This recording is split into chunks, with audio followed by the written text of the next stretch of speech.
Hello viewers, నమస్తే అండి. మా ఛానల్కి స్వాగతం అండి. ఇవి చిక్కుళ్ళు అండి.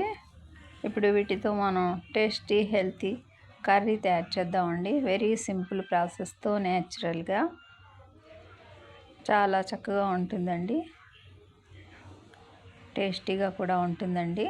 ఆయిల్లో పెద్దల్లిపాయ పీసెస్, టమాటా పీసెస్ ఫ్రై చేద్దామండి. చిక్కుళ్ళని ఉప్పు పసుపుతో బాయిల్ చేసి పక్కన పెట్టుకున్నామండి. చూస్తున్నారు కదా, వెరీ సింపుల్ ప్రాసెస్తో ఇప్పుడు మనం ఈ కర్రీని రెడీ చేస్తున్నామండి. ఏ విధమైన మసాలాలు లేవండి, ఓన్లీ న్యాచురల్గా మన కర్రీ రెడీ అవుతుందండి. చూస్తున్నారు కదా, కొద్దిగా ఫ్రై అయ్యాయండి. ఇందులో ఇప్పుడు మనం ఉప్పు పసుపు యాడ్ చేసుకుందామండి. కొద్దిగా పసుపు, హాఫ్ స్పూను సాల్ట్ అండి, కొద్దిగా రెడ్ చిల్లీ పౌడర్ అండి.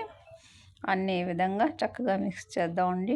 టమాటాలు వాటర్తోనే ఈ కర్రీ ఈ విధంగా రెడీ అవుతుందండి. మనం బాయిల్ చేసుకున్న చిక్కుళ్ళ పీసెస్ని ఇందులో యాడ్ చేసేసి చక్కగా మిక్స్ చేసేసి 2 నిమిషాల పాటు లో ఫ్లేమ్ మీద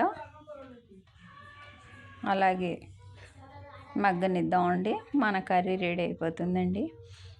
చూస్తున్నారు కదా, మా ఈ చిన్ని వీడియో నచ్చితే BB Asia multiplus long and షార్ట్స్ని లైక్ చేయండి, షేర్ చేయండి please. Very simple tasty healthy curry అండి. బై అండి.